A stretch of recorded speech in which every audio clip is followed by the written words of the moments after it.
Welcome to Felony Friday, a presentation of the Lions of Liberty podcast. Here is your host, John Odermatt. Felons, friends, and freedom lovers, welcome. This is Felony Friday on the Lions of Liberty podcast. Here on Felony Friday, I focus each and every week on exposing injustice in the broken criminal justice system. Now, the criminal justice system is my passion. And it is so rewarding to be able to bring on a guest to speak with a guest who has overcome incredible injustice and come out on the other side to find success. And today on Felony Friday, I have just that opportunity. I'll be speaking with Israel Torres. Israel was sentenced to life in prison, but was granted clemency by President Obama, and now he's out and he's living a successful life. Now, before I get to my interview with Israel, I want to remind you guys that there are two other shows here on the Lions of Liberty podcast. Every Monday, we have our flagship program hosted by Mark Clare, and every Wednesday, we have Electric Liberty Land hosted by Brian McWilliams.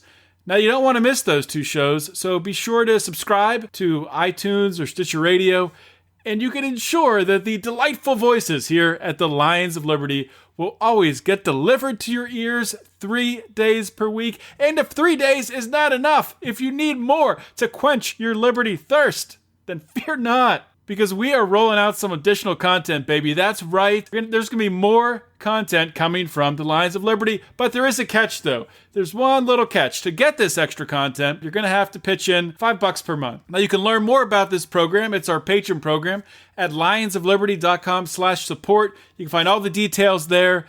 We have 3 different levels, actually, 5, 10, and 25, but that $5 level will get you all of our exclusive content. You get up to $10, you get a free t-shirt, you get a free koozie.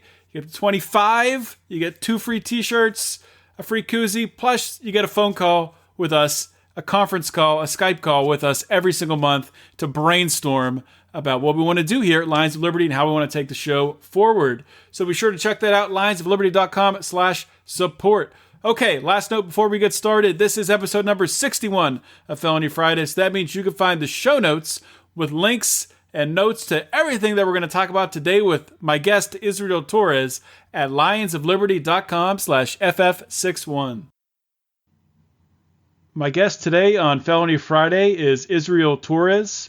A judge sentenced Israel to life in prison for a nonviolent drug offense, and he was serving that life in prison sentence until President Obama commuted it.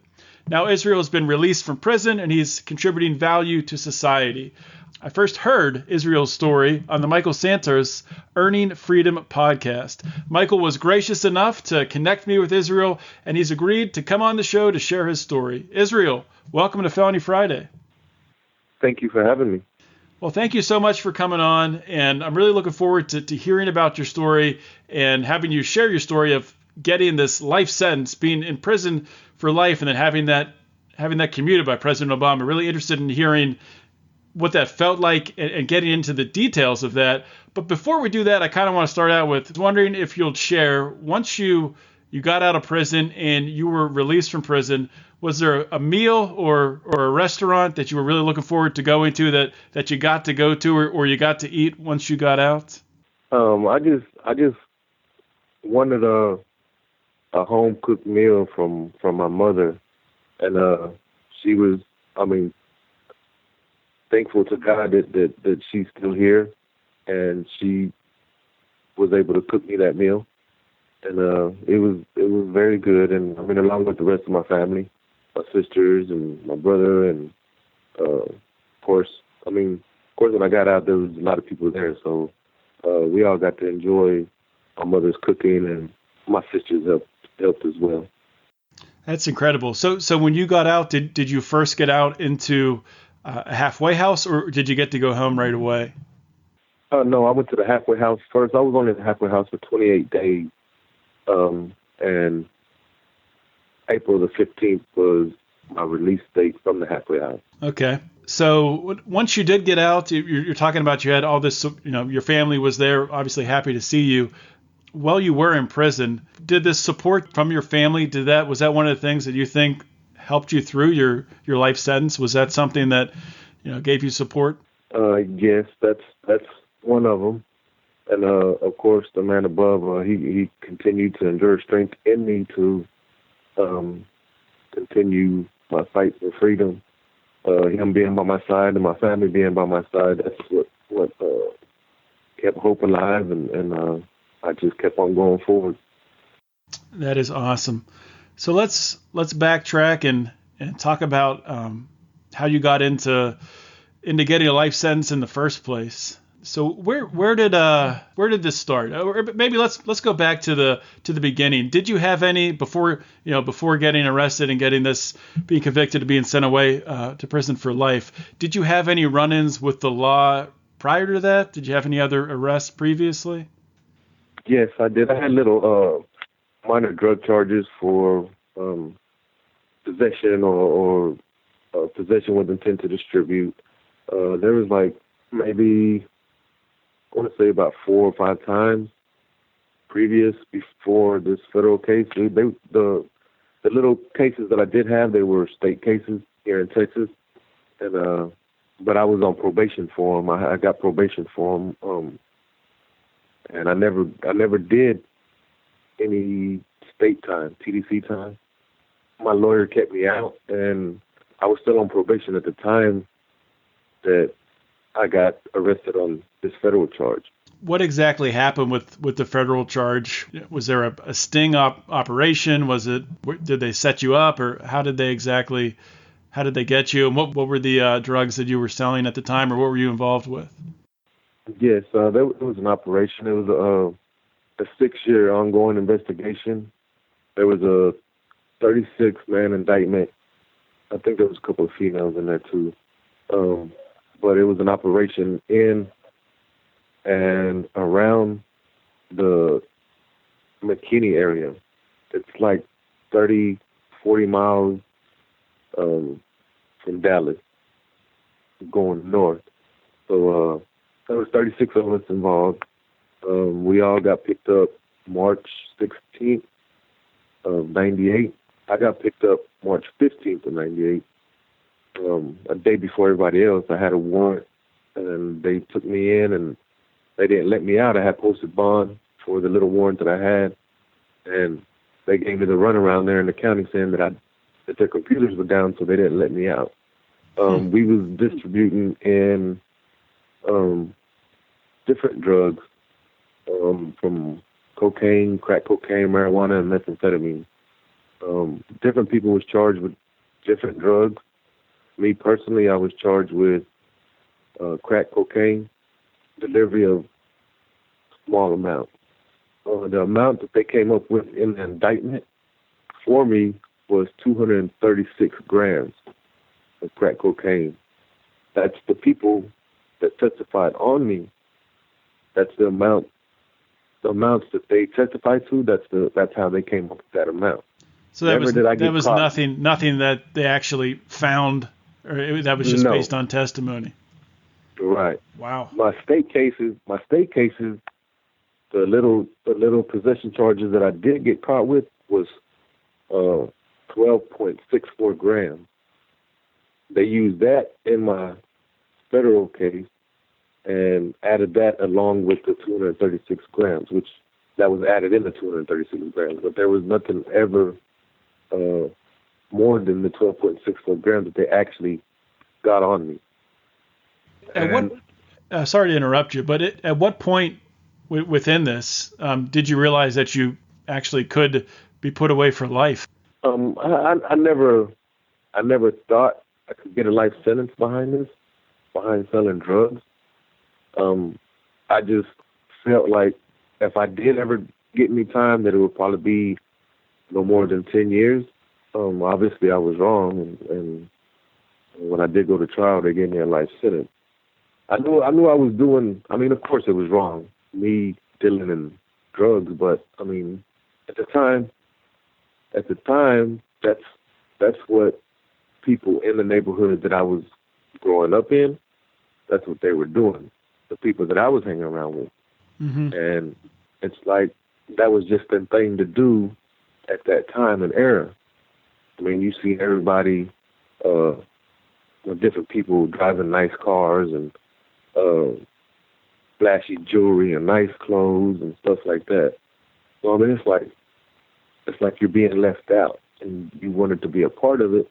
So the only way to be a part of it was to do the same thing they were doing.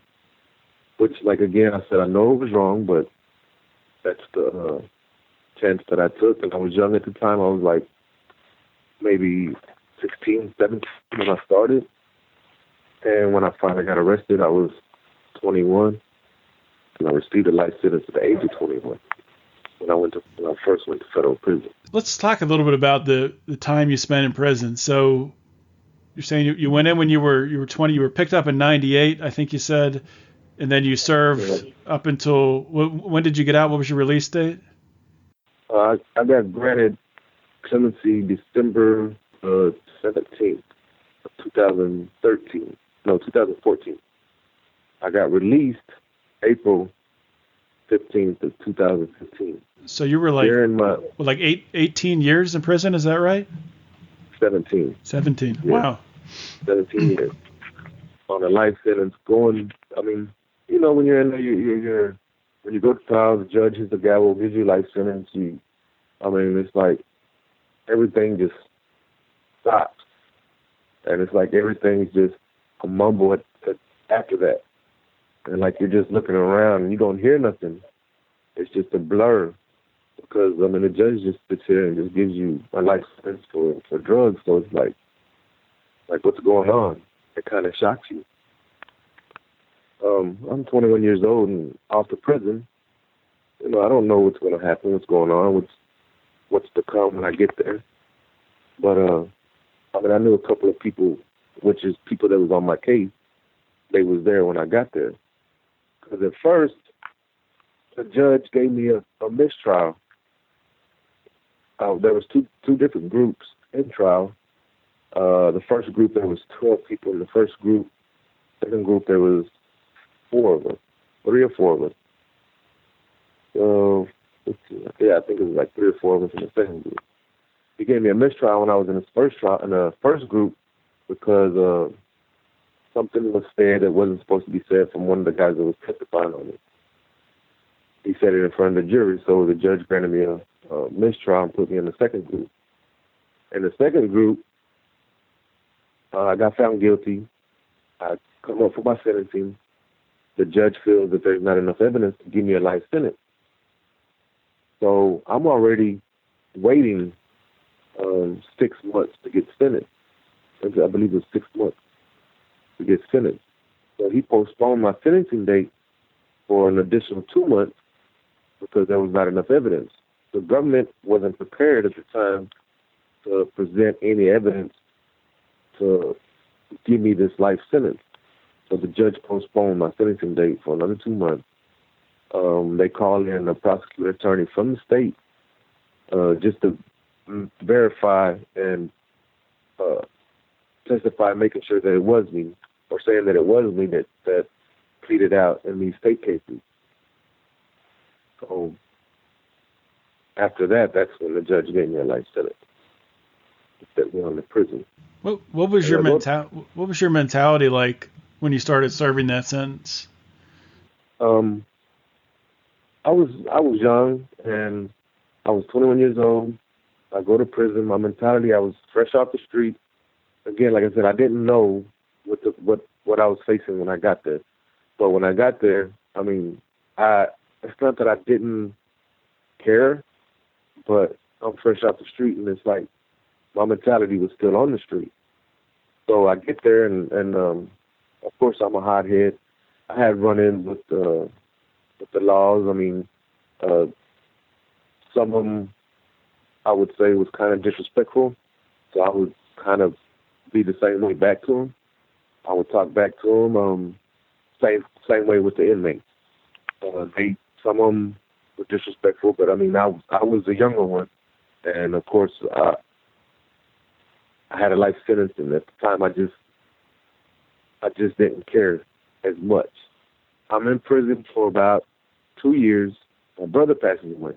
So after my brother passes away, that's when I realized, like, hey, I don't need to be sitting here putting my mom and my dad through any more pain than what they already been through. even though me and my brother done put them through enough worries, heartache, and pain.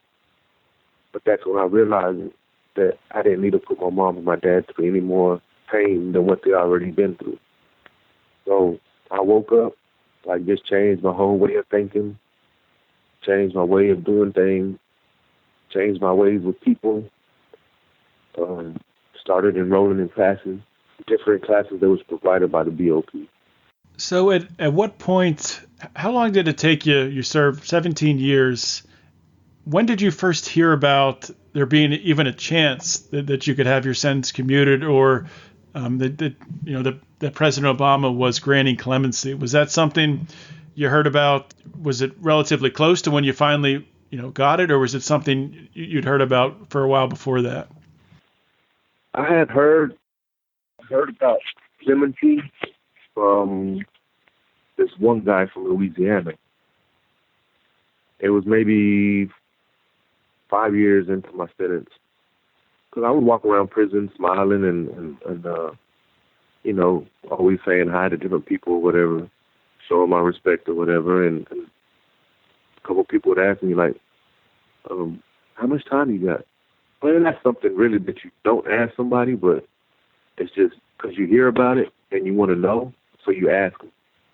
So I had a couple of people ask me, like, man, how much time you got?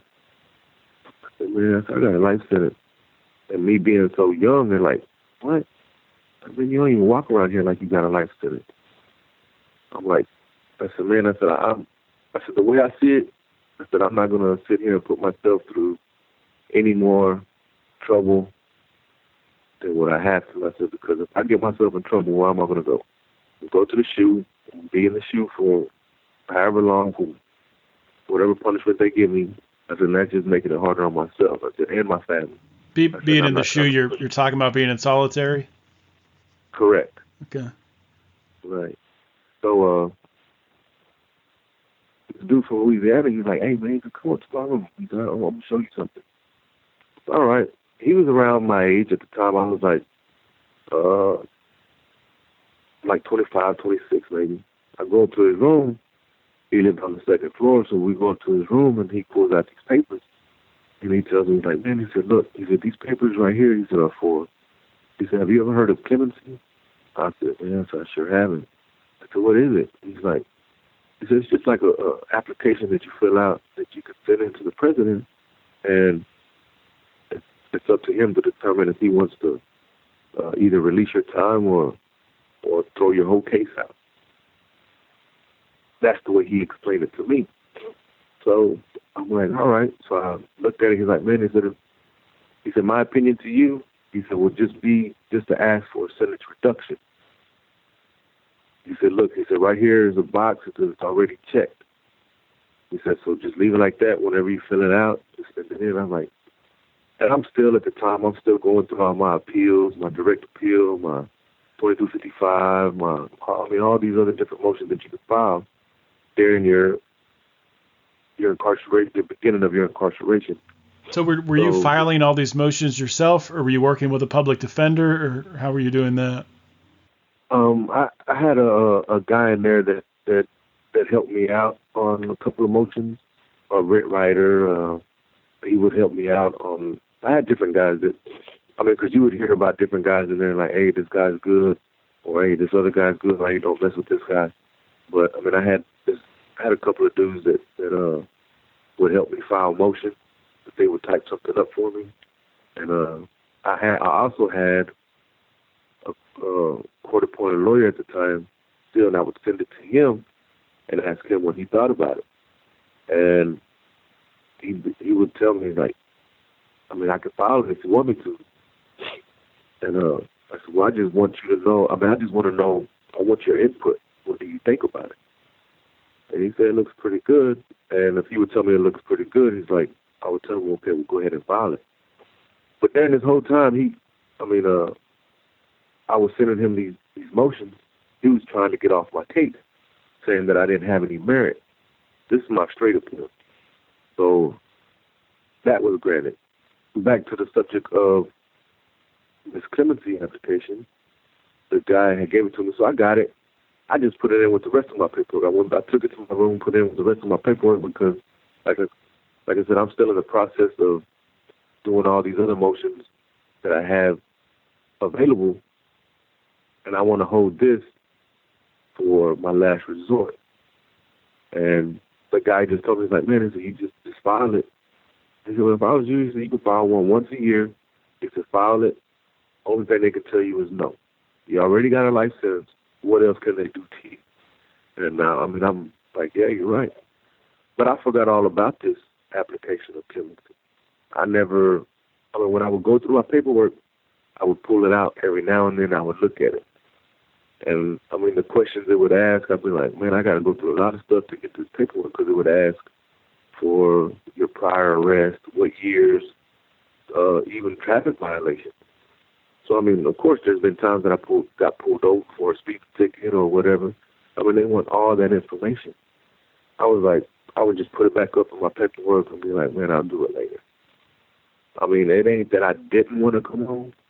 It's just the man above. I would sit there and I would pray every day, and I would just ask the man above, whenever you feel it's my time to come home, just let me know.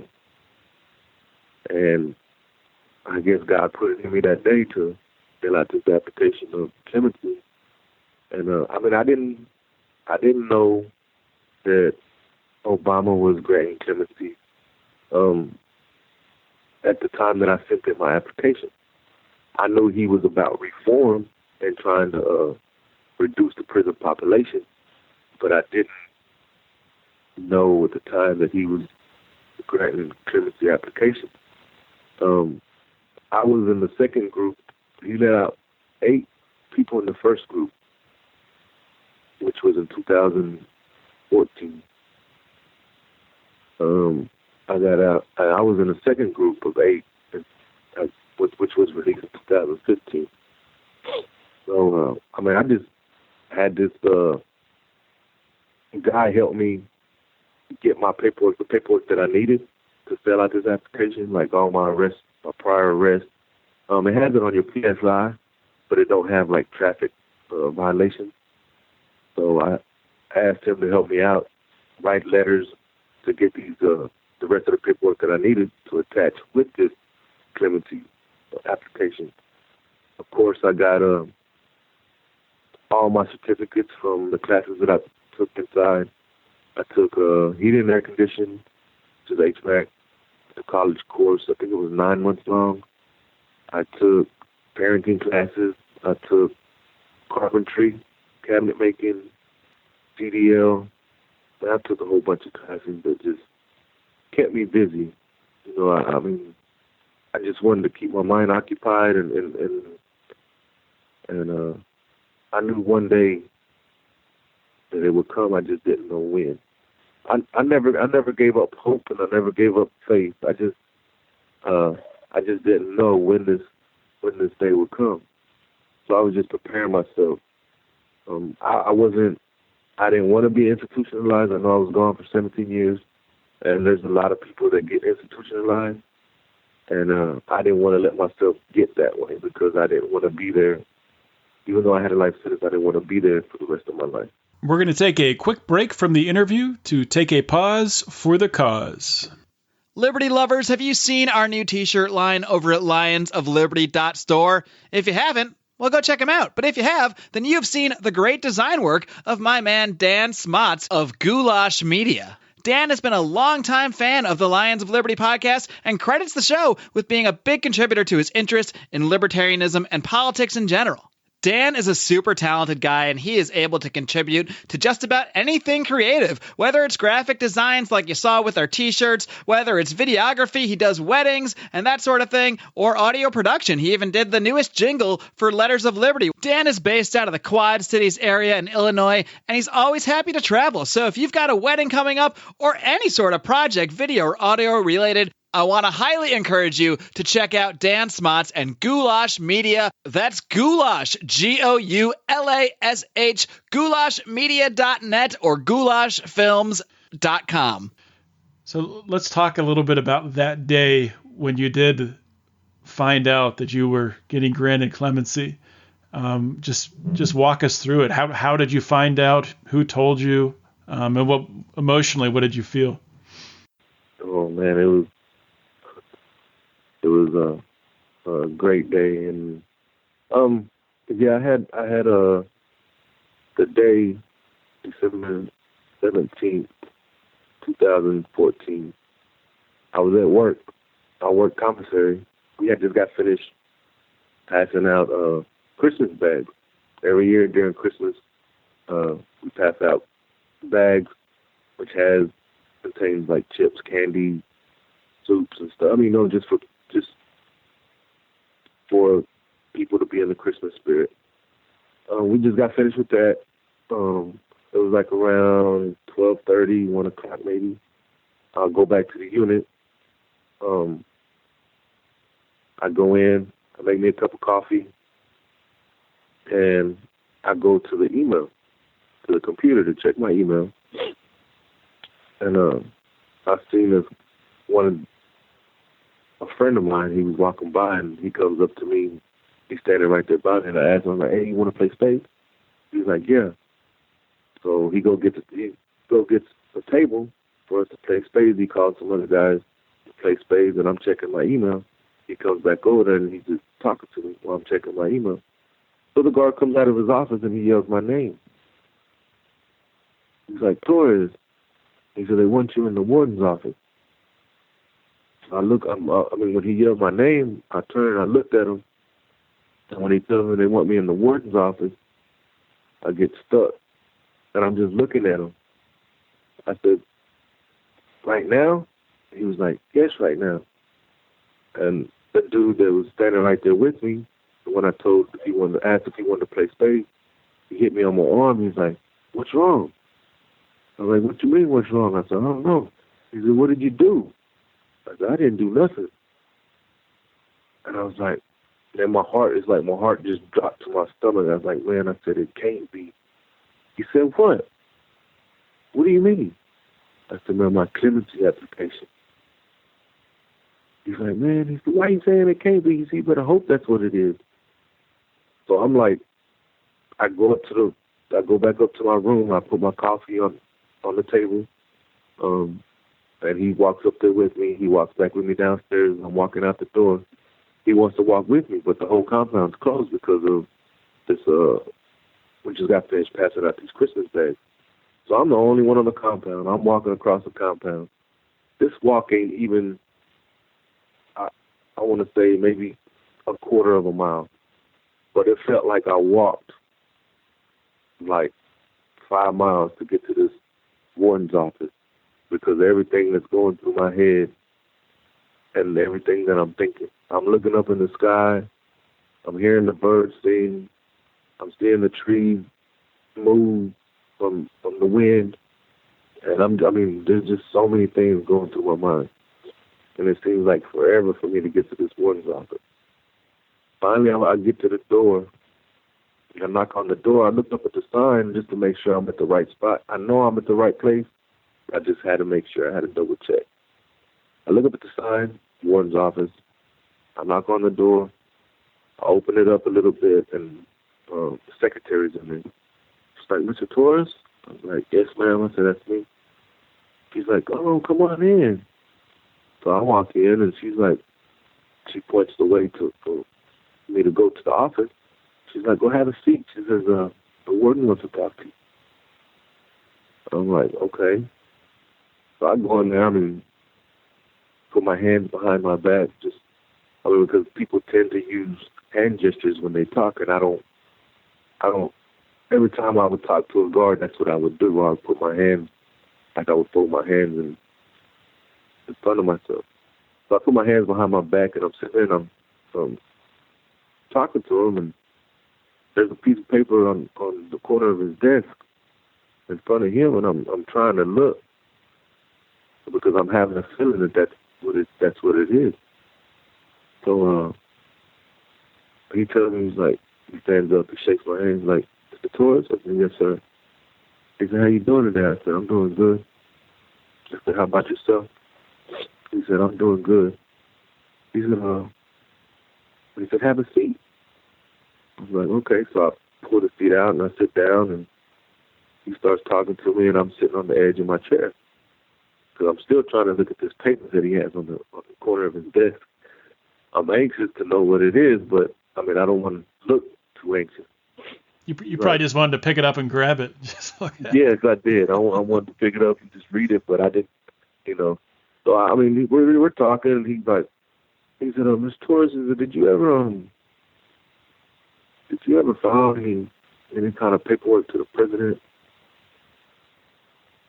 And I kind of got stuck, but I was like, "Yeah." I said, "Yes, sir." I said, "I did." And then he grabs that paper that I'm looking at. And he grabs it and he picks it up and he starts reading it to me. And he tells me that my application was granted. When he told me that, I just put my face in my hands and I just started crying. I mean, it's like, and I'm sitting here just remembering that day, and I'm kind of like, getting choked up just thinking about it. Because it's that day was like the most beautiful day ever. I mean, just thinking that you're never going to get out of prison, to one day finally being able to come home to your family, your parents, to the rest of your family, to your loved ones, you know? What an incredible story. And I'm sure, that was also another great experience getting to call your family, getting to call your loved ones and letting them know that you were, or writing them, or however you communicated, letting them know that you were coming home. It must have been just a wonderful feeling. Oh yes, it was. And I think I tried to call my mom first. She didn't answer. So I think I called one of my friends, this girl that I talked to at the time. I had called her and told her. And, of course, she started crying. I was crying on the phone with her. And I told her, I was like, "Hey," I said, "I need you to go get my mom, and I need you to make sure that she's sitting down, and I'm going to call at this time." She said, "Okay."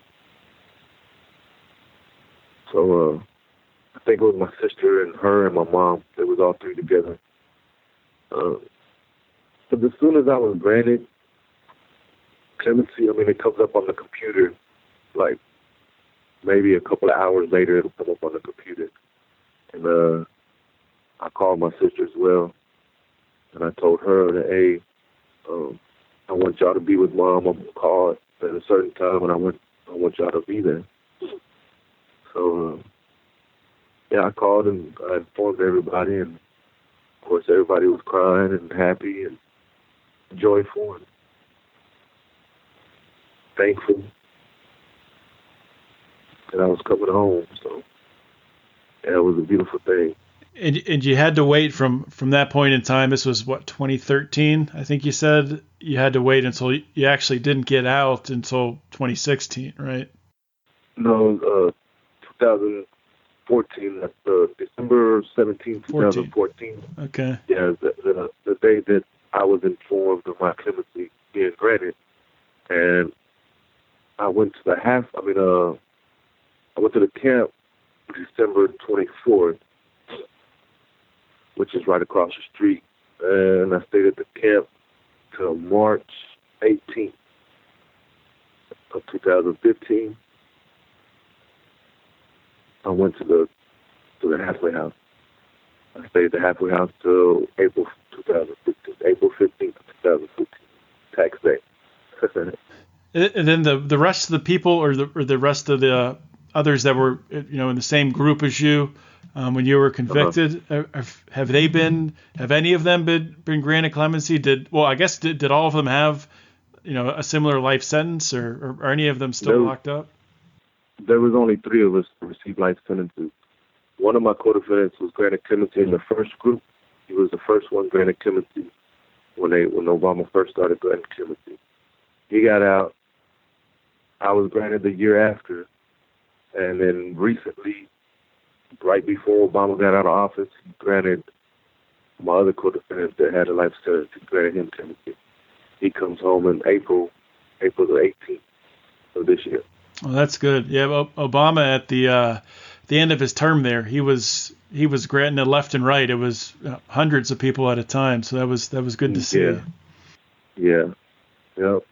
Obama is he surely did a good thing for a lot of people and their family, and that's one thing that I had told myself when I got out, is that I just wanted to show society that there is people of worth that's in prison that deserve a second chance. So in other words, I was just trying to pave this road for others could possibly receive clemency as well. I didn't want to come out here and, because when I was in prison, you would see people go back left and right, and I would be like, man, all I need is one chance. I said, you sit here and come back. I said, you're the reason why people like me can't get out of prison. Is because they see people like y'all, not putting y'all down. I mean, that's just what y'all do. I mean, y'all feel like, you want to get back out there and do whatever you're going to do and come back to prison. But I'm just saying, all I need is one chance. And they continue to give you chances to go out and come back. That's what all I need is one chance. That's all I need. So that's why, I've been out here. It's going on in April. It'll be 2 years. I got a job as soon as I got out the halfway house. Like a week later, I got out the halfway house. I got me a car, transportation to get back and forth to work. I've been there almost 2 years. I got a promotion the first 2 months I was there. I got like a $2 raise. I work at a cabinet company. It's called Sunrise Wood Design. I started off as a helper to deliver cabinets. Then they put me there in the shop. And then now they got me on an install crew. They had me on the install crew. Now they have me as one of the lead men on the install crew. So I have my own van. That's great. So you're going into either new construction or into people renovating their homes and pretty much redoing the kitchen, putting in new cabinets and all that stuff. Right. Yep, that's correct. Yeah, I think you brought up a really good point before, talking about saying that you just needed one chance, and there's a lot of people out there. I guess most of them are on the right, affiliated. Maybe they're Republicans or conservative, who really kind of frown upon what Obama did, letting people like yourself, nonviolent drug offenders, out of prison. But there's such a better opportunity for you to provide value. Number one, look, you come out, you're working so much that we're having to record this call on a Saturday because you're working so many hours. You're providing tremendous value to society. I guess I'm curious, and I want to ask you this: what would you say to people like that, who would frown on President Obama granting you clemency and other clemencies and letting you out of prison? Obviously, you're a good guy. I mean, keeping you in prison any longer wasn't gonna help anybody. It was only gonna hurt you, hurt your family. So what would you say to those people?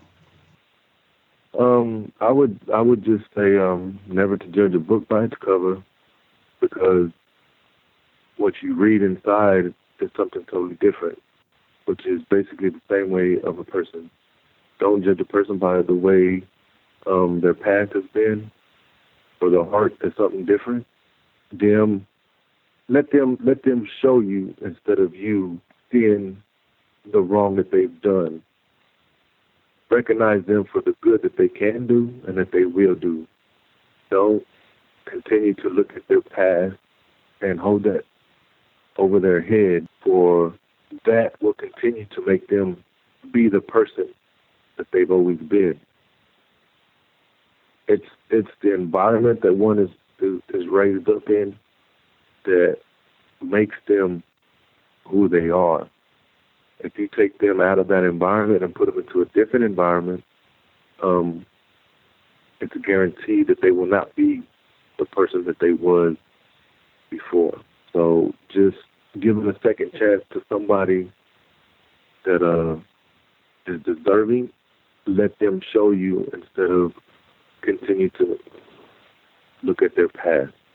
I think that's really important advice, and I don't think it's good for any society, any legal system, to punish someone, especially when we're talking about nonviolent offenders, to punish somebody just based on one mistake, one thing, or just a couple of things they did wrong during one part of their life. And we could debate, if it's even right or wrong. This show, generally the audience of this show and myself, I'm a libertarian, so based on principle, I think that you own your body and you are allowed to dictate what you put in your body, and also what you sell to other people. And that's not to defend saying that people should be doing cocaine or selling crack. I don't think that's a good thing, but I don't think that people should be locked away for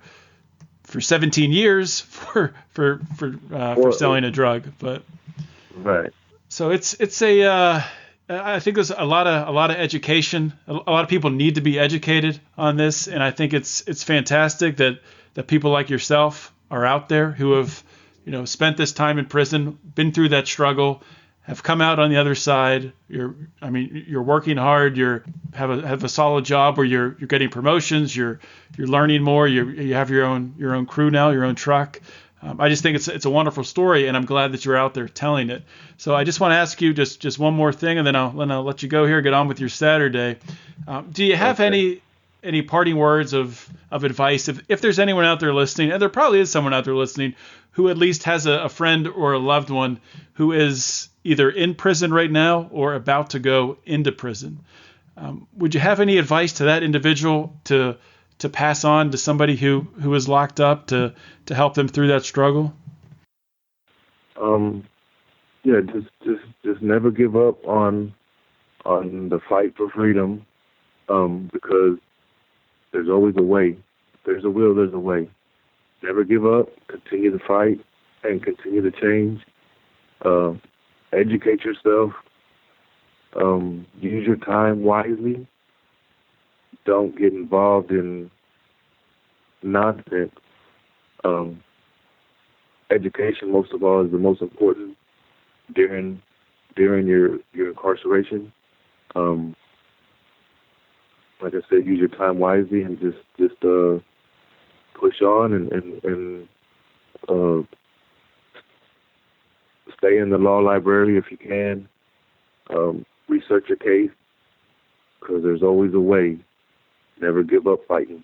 And another thing is, if you don't, everybody has different gods. Whoever you praise him, and just continue to pray and don't never give up hope or faith. That is great advice. Thank you so much for coming on this show, Israel. Thank you for sharing your story, and keep up the fight. Yes, sir. I appreciate you having me on the show, and I look forward to talking with you again. All right. Sounds good. Have a great day. Okay. You too, John. Thanks. What a story Israel Torres had to share today. I cannot imagine being in his position, being 21 years old, getting convicted, getting sentenced to a life sentence, and then still having the composure when you're serving that sentence to understand that you need to better yourself, start taking classes, to actually apply for clemency, which a lot of work to put that together. And then that feeling, to hear that story from him, that feeling when President Obama granted him clemency and he found out, that just had to be the most incredible feeling in the world. I just want to reinforce one thing that he did say. I think it's really important. And he talked about that it's important, now that he's out of prison, to prove that he's a valuable member of society, that he works hard, he goes to work every day, he contributes value to the company that he works for. He only needed one shot once he got out. There's a lot of people on the right who criticize President Barack Obama for granting clemency to all of these nonviolent drug offenders, for commuting their sentences. So I think Israel hit the nail on the head that the way to silence those people on the right is to actually do well, to get out and provide value and live your life and enjoy yourself. And he's doing a fantastic job for that, and I'm so happy for him. And I wanted to talk about, so the past 2 weeks, or actually more than that, I've had on a lot of people throughout the time that I've had this Felony Friday show, a lot of people who are nonviolent drug offenders who have spent time in prison and have gotten out of prison and have found success after prison. And I received an email from a fan of the show from Australia who said he was a little bit puzzled with this insistence that drug offenses are nonviolent. And he's saying there's thousands of cases where there's career criminals, where drug users commit very violent crimes. And people are making money. Drug dealers are making money on drug users. And these drug users, whether they're using soft or hard drugs, this can lead them into a criminal lifestyle. And first of all, I think there's definitely some things that are correct there, that are right. I mean, drugs can lead you into a criminal lifestyle. Just using drugs, you get addicted to a drug, it can lead you into robbing, stealing, and things like that, and worse acts in order to get money to get drugs. It's definitely right there. One thing I want to point out first, though, that a drug transaction, just like any other transaction, just like buying tomatoes, is a consensual transaction and cannot be violent. Just the transaction of buying and selling drugs, assuming that no one's holding a gun to your head, it's a consensual transaction. The two parties agree to it, it can't be violent. That's just a fact. Second, the people who are using and selling drugs, I'm not saying that they're saints. I'm not here defending the people who are using drugs. Drugs can ruin lives. They can kill people. I haven't talked about it on this show before, but my uncle, growing up, he was a heroin addict. And I never knew my uncle. I never got to talk to him, never got to hang out with him. And I didn't get to know him until much later in his life, when the only way to curb his addiction was he was taking methadone, and he'd thrown his life away, and he's passed away now. He died way too young. This was a personal choice, though, and it's not the role of the government to step in to try to stop people from ruining their lives. This kind of brings me to my last point here. The people involved in dealing drugs, using drugs, they do commit violent acts, and the prohibition of these drugs is the major instigator of these violent acts. So government prohibiting a drug does introduce more violence into the market. If you don't believe me, just look at history. Look at alcohol prohibition. Look at what happened when alcohol was prohibited. Alcohol prohibition gave rise to the mafia because the mafia found a way to profit on selling illegal alcohol. The same exact thing that's happening with drug cartels in Mexico. They found a way to profit off illegal drugs, illegal heroin, marijuana, cocaine. It's the exact same story. If you take the prohibition away, much of the violence will go away. And the reason there's violence, the reason the black market begets violence, is because anything that's pushed into the shadows, anything that is pushed into the black market is inherently going to be more violent. Because when something is transacted on the black market, if there's some sort of disagreement between the two parties, that disagreement cannot be arbitrated or will not be arbitrated by the courts, by the government-sanctioned courts, because if you had a disagreement and you took that to the courts, you would end up in prison. You can't do that. So what happens is, in order to resolve these disputes, in order for two different warring factions of drug dealers or two gangs to settle disputes, violence is how they do it. If you take out the prohibition, the violence will go away. And on top of that, the drugs will be cleaner, they'll be safer. There could be things put in place that could verify what substances are in the drugs to make sure they're more pure. And there would be many less drug overdoses, many less people dying from drugs. And I've talked about this before on a previous episode of Felony Friday. We're talking about how Canada had made prescription heroin legal in order to curb heroin use. And there's been a program in Switzerland since the 1990s where they've used prescription-grade heroin to get people off of heroin. And it's saved lives. There's never been an overdose. And it's just incredible that this stuff is out there. This information is out there, and people are just completely deaf to it. It's a little bit frustrating. I don't want this to come off as an attack from our fan who sent this email from Australia. I think he's asking some very valid questions, and I'm at fault for not explaining this often enough, I think. I think a lot of the times I just assume that everybody agrees with me on this. The libertarians do, conservatives who are listening, liberty-minded people. I assume that they understand and agree with me. And there's people out there who don't, and they don't understand all the reasoning. Now, I've laid it out here. That doesn't mean that everyone's all of a sudden, I'm saying this is the way it is. You have to agree with me. You might still disagree, but this is the truth right here, and these are the facts. So, guys, I really do appreciate you for listening. I want to thank Israel Torres again for coming on the show and sharing his story, an awesome story. If you enjoyed this show, please share it. Please, if you'd like to chat with other liberty lovers, consider joining our Lions of Liberty Forum. You can join at facebook.com. Just punch Lions of Liberty Forum in the search bar at the top, and you can join.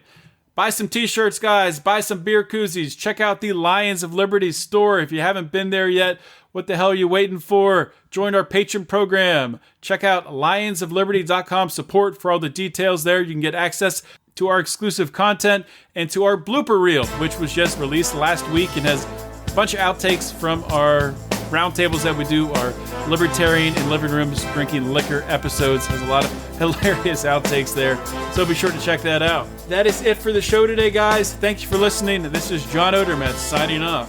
Always remember to keep your head up and the fires of liberty burning.